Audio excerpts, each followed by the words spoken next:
Silent Ground, The Disappearance of Emily Hart. Chapter 1, The Vanishing. The town of Westhaven, Oregon, nestled between dense evergreens and winding creeks, was the kind of place where everybody knew each other, or thought they did. On a crisp Monday morning in late October 2022, Emily Hart, 34, didn't show up to her job at the Westhaven Public Works Department. Her absence wasn't just unusual, it was alarming. Emily wasn't just any employee. As the town's lead civil engineer, she'd overseen bridge repairs, redesigned flood channels, and even volunteered for a community cleanup initiative every spring. Reliable, sharp, kind. People described her with words like solid and unshakable. Her neighbor, Linda Keller, grew worried when she noticed Emily's Subaru still parked in the driveway that evening, keys still inside. Her porch light was on, and her cat was meowing inside. That's when I knew something was wrong, Linda later told investigators.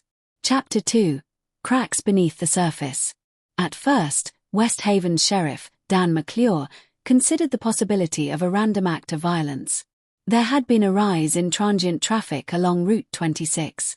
But a week passed, and there was no sign of Emily. No calls, no credit card activity, no CCTV evidence. It was like she had evaporated. Then the town learned that Emily had filed a restraining order just 3 months before her disappearance. The man in question, Jacob Rayner, a local contractor who had briefly worked under Emily on a municipal water project. Jacob, a hard drinker with a volatile temper, had been fired mid-project. Several texts showed him calling Emily a vindictive bitch and threatening to make her pay. When questioned, Jacob claimed he'd moved on. "I said stupid things. That doesn't make me a killer," he told detectives. His alibi for the night Emily vanished was shaky, but not non-existent. He was kept under surveillance, but no evidence tied him to a crime. Then came the second twist. Chapter 3, The Ledger. While searching Emily's home, investigators found a locked file cabinet beneath a false floorboard in the hallway closet. Inside, old Planning Commission meeting notes, contractor invoices, and, most notably, a thick leather-bound ledger marked confidential. It contained a meticulous log of budget discrepancies in Westhaven's infrastructure projects over the past 5 years. At the center of the inconsistencies was someone nobody expected: Councilman Richard Hayes. Hayes had served the town for over 2 decades. A charming, silver-haired man in his 60s, he'd presided over town festivals and fundraisers with the warmth of a grandfather and the sharpness of a politician. Emily's notes suggested he had been skimming funds from public works projects, hundreds of thousands over the years, by awarding inflated contracts to shell companies. And Emily had discovered it. Worse, she was preparing to go public. Chapter 4, The Cabin. An anonymous tip led investigators to an old hunting cabin Hayes owned outside Westhaven, property he hadn't disclosed on official forms. Inside, they found Emily's watch, partially buried beneath a top, and traces of blood later matched to her DNA. A hidden root cellar was unearthed behind the cabin. In it, they discovered Emily's body, wrapped in canvas, preserved in the cold soil. Her autopsy revealed she had been struck once in the head and died instantly. There were no defensive wounds. Hayes was arrested 2 days later as he attempted to board a private charter flight out of state.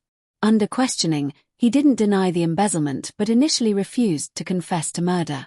It wasn't until presented with Emily's handwritten report that he broke down. "She was going to destroy everything," he whispered. "She wouldn't listen.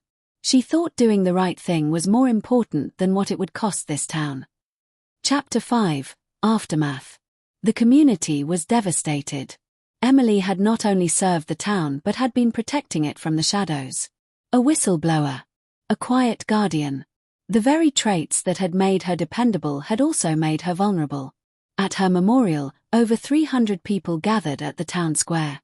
Former students, co-workers, even people she'd argued with in public meetings wept openly. In the end, Hayes was convicted of second-degree murder and financial crimes, sentenced to life without parole. Jacob Rayner, cleared of suspicion, moved away quietly after the trial. "I didn't like her," he told a reporter. "But she didn't deserve that." The town of Westhaven renamed the Central Park's footbridge, the one Emily had overseen, Hart's Crossing, in her honor. A simple plaque reads, "She built this town, and it stood for her when she fell." Epilogue. The story of Emily Hart became a case study in courage, corruption, and the dangers that come with exposing the truth. And though Westhaven would slowly heal, the silence surrounding her final days still echoes in every corner of the town she tried so hard to protect. Please kindly share and like for more.